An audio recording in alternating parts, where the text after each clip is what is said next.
Endurance athletes are used to pushing the limits, but a 1,000-mile trek across Nepal's Great Himalaya Trail isn't for the faint-hearted.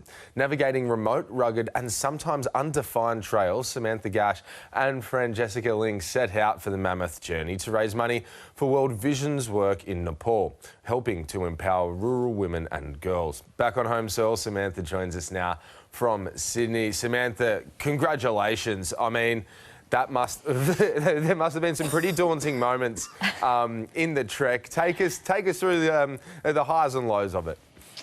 Well, good to speak to you. Not one day went to plan.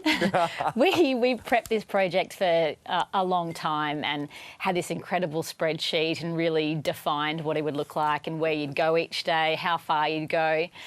I think the biggest thing is we really got confronted by this uncharacteristic monsoonal weather, post what was the typical monsoon weather, and there was landslides, boulders were falling, like the entire landscape was crumbling upon us. And I think sometimes when you think it's all about like relentless forward motion, keep going one step in front of the other, we actually got stranded for 13 days in the 48-day traverse, and sometimes you just have to submit to what's in front of you, and that was some of the silver linings, because we actually got to connect to the people of Nepal, and it really made it a unique experience. Yeah, I can't imagine what that would be like, having to, I guess, change your mindset, because as you said, you know, thinking about the one step in front of the other, 1 foot in front of the other, just keep on going, to be stationary for 13 days. That must have, whilst you've said you connected, were there some moments there where your mind got away from you? I mean, definitely. You always think that what you're going to be challenged by is your body and maybe your mind, but it's connected to your body's pain. And yeah, we were definitely in physical discomfort, but I think navigating the complete shift in how the project was going to play out really took, you know, I say like we just yielded to the circumstances. Like it was so seamless, but it's a really big thing to go, no, like it's not important right now to take another step forward, to put yourself at jeopardy, be, you know, amongst this. I mean, there were so many landslides. Every time we went over a landslide, and you saw some of it before, I said to Jessie, my teammate, we're literally putting ourselves at risk every time we do this. And it wasn't hard to surrender in the fact that we would hear just, you know, less than a kilometre up the road, you know, families had lost their lives because landslides through the night had gone through their home.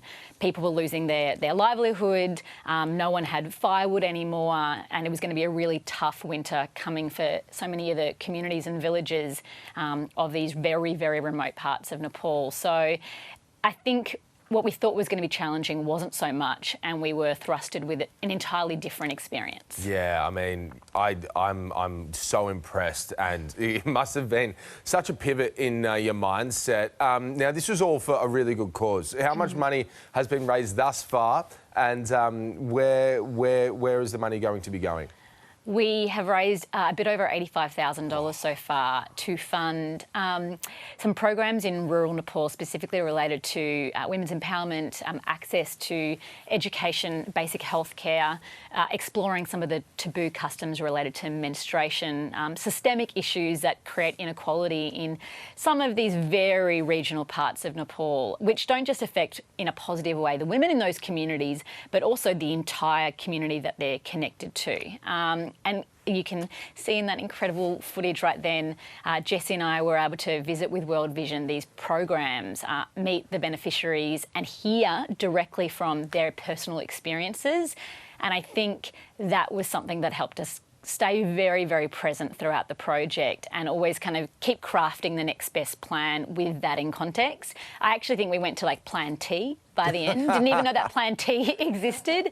But it was just, when you can connect something that you're very passionate about for a purpose beyond yourself in a project like this, it's quite remarkable what you're capable of working through. And I guess Nepal has like a part of my heart forever now. Samantha, it sounds brilliant. That money is going to an amazing cause. Some of those challenges that you just described are ones that would have absolutely broken me. So it's great. It's great to be sitting here having a chat to you. And congratulations on what you've raised so far. It's absolutely brilliant. Thanks so much, Tony.